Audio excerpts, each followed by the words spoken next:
Rotational grazing. What is it? Why do it? And the things that are really necessary for rotating. My Premier One nets and the solar energy battery. So here we go. Let's set this up. All right, got the sheep in their little tractor, chicken tractor.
Fresh grass!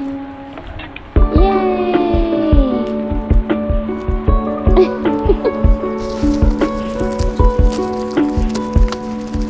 My little mowing machine. Good job.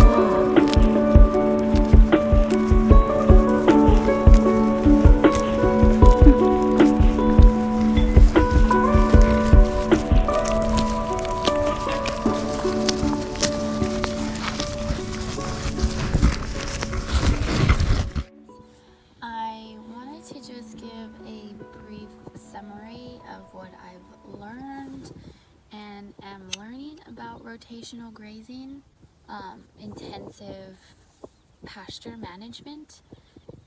First, it was with the book Dirt to Soil, and that really guided me and led me before I even had our farm, before we moved in here, was a lot of details and the benefits of rotational grazing.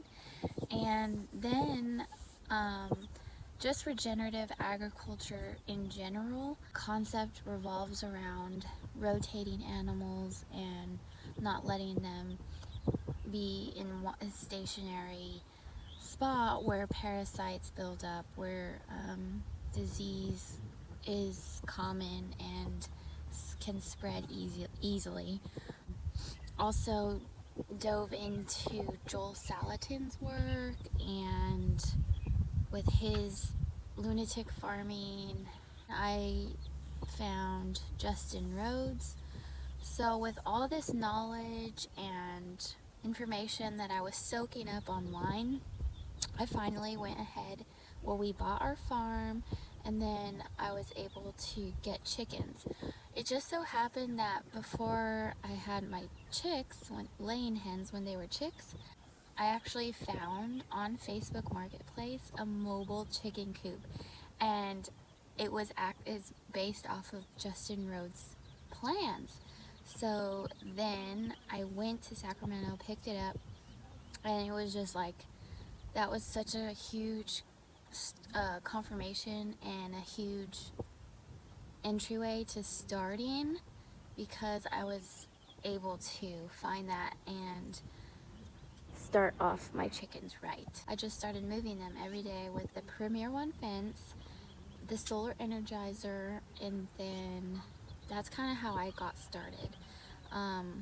Obviously not everyone is gonna find chickshaw mobile coop on Facebook Marketplace, but you could easily build one. I am a member of Abundance Plus, so I get access to some of the plans on there, and I am planning in May to build a sheep shaw for my sheep now because of those plans available. It was so easy for me to get started rotating and having intense management for my pasture, and basically I'm just following that setup and design with my sheep now. Meat chickens, once they're old enough to go into their chicken tractor coop, I will put them in there, and then I will hopefully have the sheep shaw.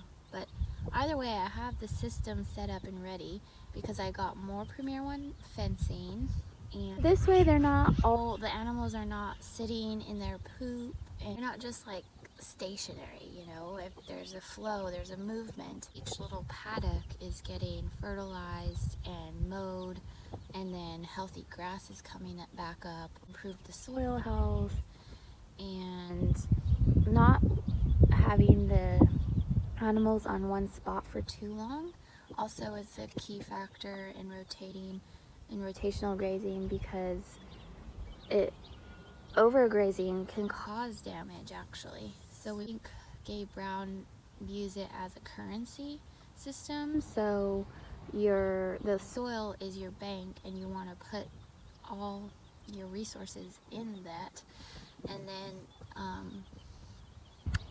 you don't want to keep drawing out. You want to keep putting deposits in. My rotational grazing system, it's very, very productive and beneficial, and also a necessary, a must, because we don't have fencing. It's all open. I had to do this either way.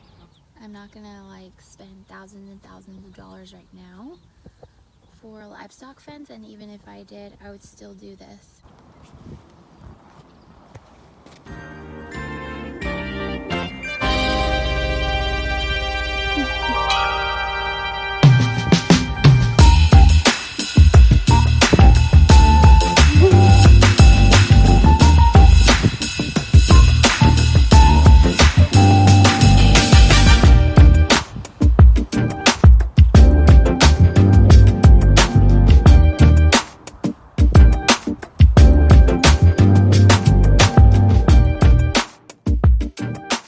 First of all, with having sheep and any type of livestock, I've been learning that it's super, super important to have minerals out for them. For sheep and goats and cows, they have the option for it's called free choice, to just dive into them and see what they like, what they need.